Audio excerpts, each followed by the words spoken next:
Assalamualaikum warahmatullahi wabarakatuh.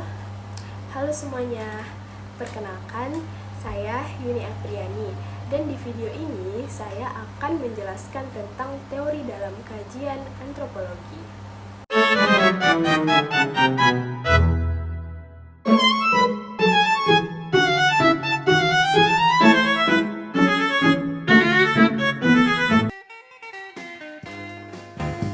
Yang pertama yaitu apa itu postmodernisme. Postmodernisme merupakan salah satu pendekatan penting dalam kajian antropologi modern.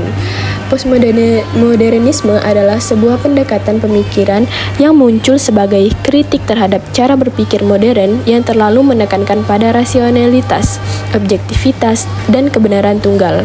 Dalam kajian antropologi, teori ini menjadi penting karena mendorong peneliti untuk lebih terbuka terhadap keberagaman makna dalam kebudayaan.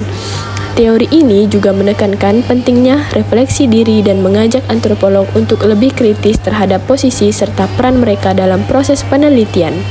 Selanjutnya ada kemunculan dan latar belakang teori. Teori postmodernisme mulai dikenal luas pada pertengahan abad ke-20 sebagai respon terhadap dominasi pendekatan modernisme dalam ilmu sosial. Dalam konteks antropologi, pendekatan lama sering dianggap terlalu fokus pada mencari kebenaran tunggal dan kurang memberi ruang pada pandangan serta pengalaman dari masyarakat yang diteliti.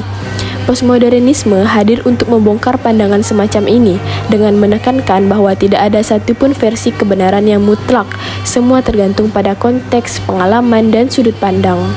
Materi selanjutnya ada konteks sosial dan budaya kemunculan. Konteks kemunculan postmodernisme tidak terlepas dari gejolak sejarah dunia. Terutama setelah Perang Dunia II, banyak orang mulai mempertanyakan ideologi besar seperti kapitalisme, sosialisme, dan kemajuan teknologi yang justru membawa perang dan ketidakadilan. Selain itu, munculnya kesadaran global terhadap kolonialisme dan ketimpangan sosial membuat para pemikir mulai meragukan objektivitas ilmu pengetahuan Barat. Dalam antropologi, hal ini melahirkan pendekatan baru yang lebih peka terhadap konteks lokal dan nilai-nilai budaya yang beragam. Nah, berikut ini ada tokoh-tokoh besar teori postmodernisme.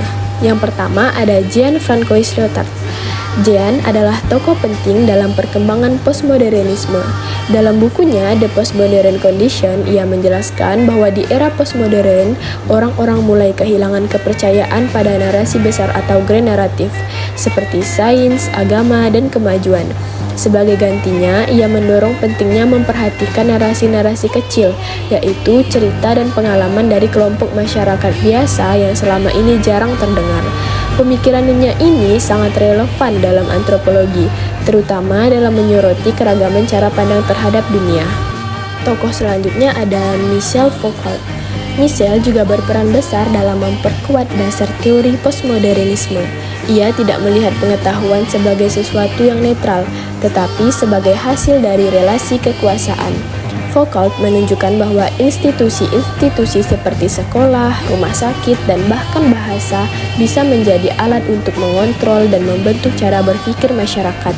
Dalam antropologi, pemikiran Foucault membuka jalan bagi studi yang lebih kritis terhadap bagaimana budaya dikonstruksi dan dipengaruhi oleh kekuasaan. Nah, yang terakhir ini ada Clifford Geertz, James Clifford, dan George Marcus. Dalam perkembangan teori postmodernisme di antropologi, nama Clifford Geertz juga tidak bisa dilewatkan. Ia memperkenalkan konsep thick description, yaitu cara melihat budaya sebagai sistem makna yang kompleks. Sementara itu, James Clifford dan George Marcus melalui buku Writing Culture menekankan bahwa tulisan etnografi tidak pernah benar-benar netral. Mereka mengajak para peneliti untuk lebih reflektif dan jujur mengenai posisi mereka, serta membuka ruang bagi suara masyarakat lokal untuk tampil dalam penelitian. Setelah tokoh-tokohnya, saya akan membahas pengaruh postmodernisme dalam antropologi. Postmodernisme membawa banyak perubahan dalam dunia antropologi. Salah satu dampak utamanya adalah mendorong peneliti untuk lebih reflektif. Artinya, mereka harus menyadari bahwa mereka membawa nilai dan perspektif pribadi dalam proses penelitian. Selain itu, pendekatan ini juga memunculkan kritik terhadap cara-cara lama dalam menulis budaya yang dianggap terlalu dominan dari sudut pandang Barat. Postmodernisme mendorong agar suara orang-orang lokal dan kompleks marginal lebih diperhatikan dan dihargai. Ini membuat antropologi menjadi lebih inklusif dan terbuka terhadap perbedaan. Setelah pemaparan materi tadi, saya dapat membuat kesimpulan, yaitu teori postmodernisme membantu kita melihat bahwa tidak ada satu kebenaran yang bisa mewakili semua orang. Dalam antropologi, teori ini mendorong pendekatan yang lebih kritis, terbuka, dan penuh empati terhadap keberagaman budaya. Postmodernisme juga membuat kita lebih hati-hati dalam menafsirkan budaya orang lain, karena setiap makna selalu terkait dengan konteksnya masing-masing.